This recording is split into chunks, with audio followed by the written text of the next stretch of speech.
Okay, so now what we have is the sutta that we are studying now, the Satipaṭṭhāna Sutta, and it can be found in the Majjhima Nikaya. And there's also a more elaborate version to be found in the Digha Nikaya. Right? In the Digha Nikaya, it's called the Maha Satipaṭṭhāna Sutta, and in the Majjhima Nikaya, it's called the Satipaṭṭhāna Sutta. Curiously, now in the Thai and the Burmese tradition, the text, the contents of the Maha Satipaṭṭhāna Sutta and the Satipaṭṭhāna Sutta are exactly the same. This shows that something is wrong, isn't it? If they're exactly the same, why put them in two different collections?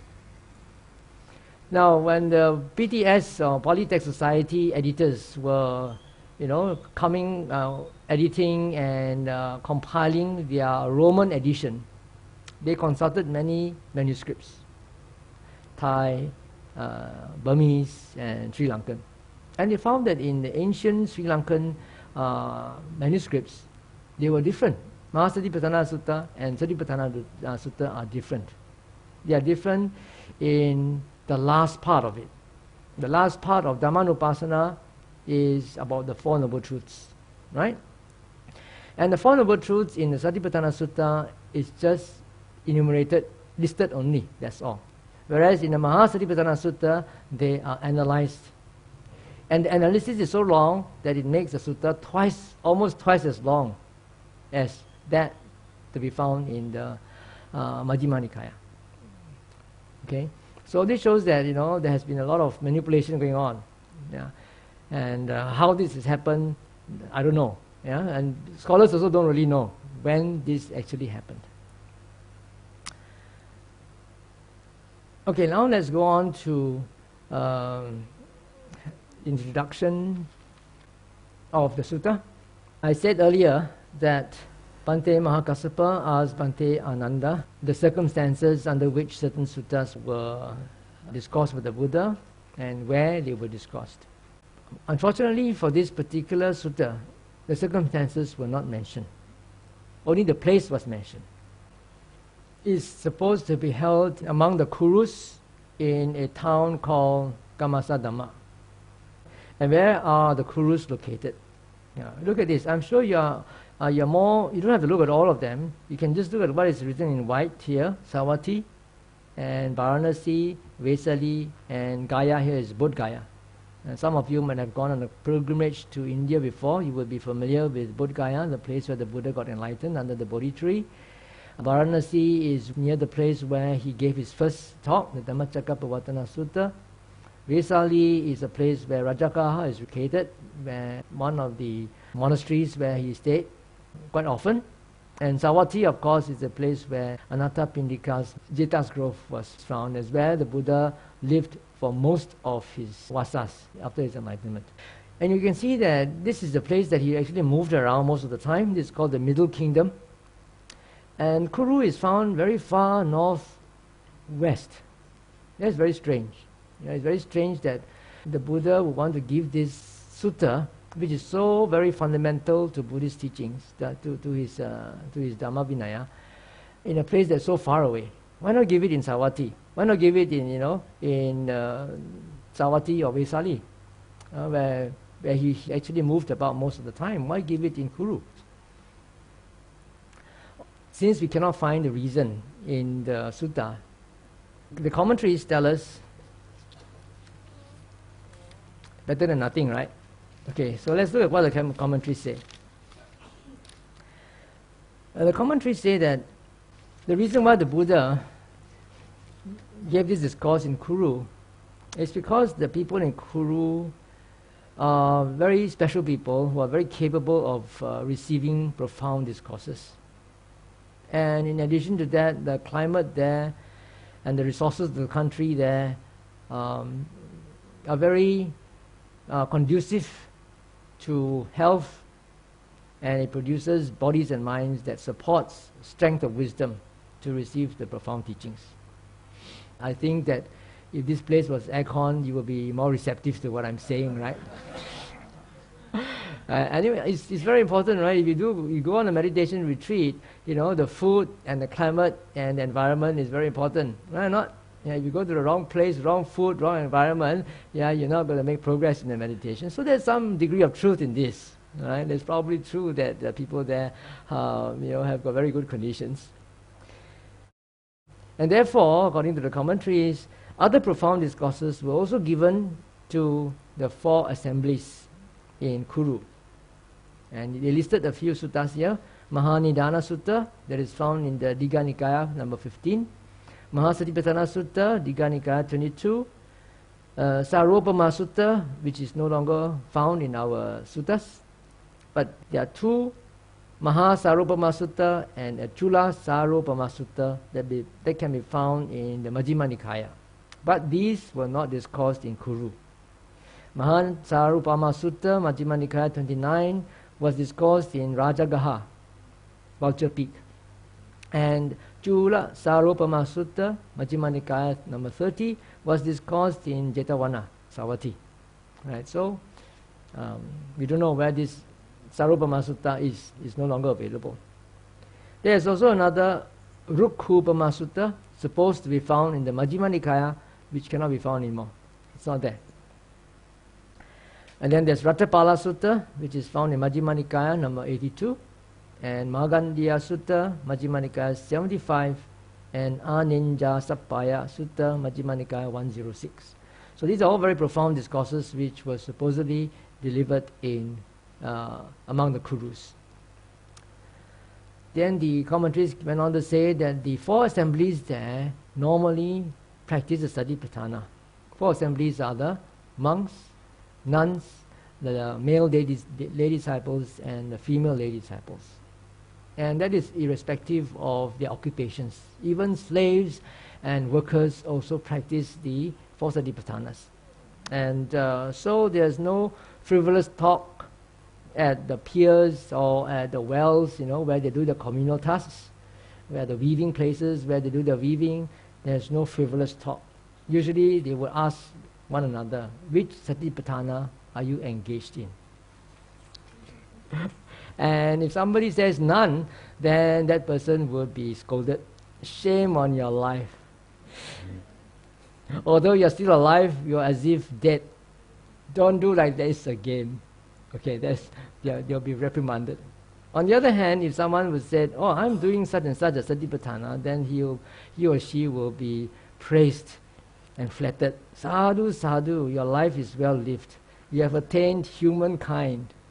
The Sammasambuddha arose for your sake. Okay, if you are doing that, sadhu to you. But then he went on further.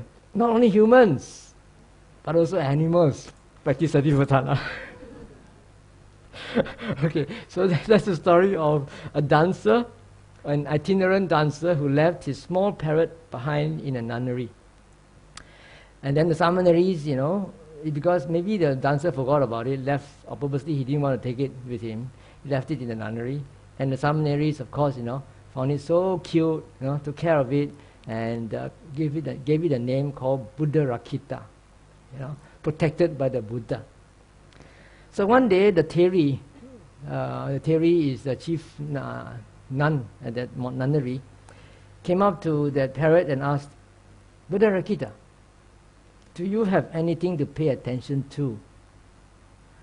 And then the parrot answered, nothing. Then the Theri sort of reprimanded it.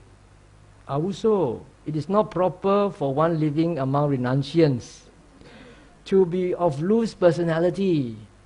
Some mental work is desirable. But you will not be able to do anything other than repeat bones, bones, bones, which is part of the 32 parts of the body, right? So one day, this little parrot was snatched by a big bird. It could be a hawk or an eagle, snatched. And then it started to screech, and the summonaries ran out and saw the eagle or the hawk, they are flying off with the parrot, with the little parrot, and they started to scream and throw stones and things at the eagle or the hawk. And then the big bird got scared, let go of its hold, and the parrot fell down back to earth. fell down to the ground. Then the Theri asked Buddharakkhita, Buddharakkhita, when snatched by the big bird, what were you thinking? Interview. He said, Aye, I didn't think of anything but this. A heap of bones, snatched a heap of bones and goes. Where will it be strewn about? So in this way, I only thought of a heap of bones. And the Theri was very happy. Sadhu, sadhu, Buddharakkhita. This will be the condition for your extinction of existence in future. Interesting story, isn't it? At least more interesting than what I've been telling you before, right? So that's how we try to keep your attention. Okay, this is what the commentaries tell us. The modern scholars are not quite contented with that sort of explanation. So Ajahn Sujato has done a scrutiny of Satipaṭṭhāna materials in the 5 Nikayas, because it's not found only in the Satipaṭṭhāna Sutta. As I said, it can be found in the Satipaṭṭhāna Samyutta. There are about 55 suttas there, short suttas about the Satipaṭṭhāna, and there are also other suttas in the Nikayas, in Anguttara Nikaya, in other places which mention the Satipaṭṭhānas. He also studied the 4 Agamas, whatever that's available to him. He knows some Chinese, and he has also got some friends who can translate for him. And other pre-Buddhist sources, the Upanishads, for example, and other Buddhist sources which are non-canonical. In particular, he made a concordance of 3 important Abhidhamma texts. One is called the Vibhanga, which is the earliest Abhidhamma text for the Pali tradition. Then the Dharmaskanda, which is an Abhidhamma text for the Sarvastivadins. And then the Shariputra Abhidharma, which is an Abhidhamma text for the Dhammagutikas. We will come to this in more detail later. These are many foreign words to you. I'm sure that you will have difficulty remembering them. Okay, his concordance means comparing the contents of Satipaṭṭhāna in these 7 books. These are the 7 books where the Satipaṭṭhāna content seems to be elaborated in detail. We have the Satipaṭṭhāna Sutta of the Pali tradition, and we have the Smrtupasthana Sutra of the Sarvastivada tradition. The Smrti is the Sanskrit for Sati, right? Upasthana is Upatthana. Upasthana is Sanskrit for Upatthana. And then we have what he calls the Ekayana Sutra. Actually, there's no such thing as the Ekayana Sutra. There is a sutra in the Ekayana chapter. The first sutra in the Ekayana chapter of this set of scriptures that belong to the Mahasanghikas. And then we have the Prajna Paramita Sutra. There's a whole range of Prajna Paramita Sutras in the Mahayana texts. This belongs to the Mahasanghikas, but he's talking about the particular one that mentions about the Satipaṭṭhānas. He based his scrutiny on the concordance of the 7 main texts, on the internal coherence of material. Internal coherence means within the sutta itself, are there things that contradict one another? I will point out to you some of these instances as we go along. And then intertextual relationship with the rest of the scriptures. What is mentioned in this particular sutta, how does it compare with something else, the same term that is used somewhere else in another sutta? Or a certain doctrine compared with a similar doctrine that is mentioned somewhere else.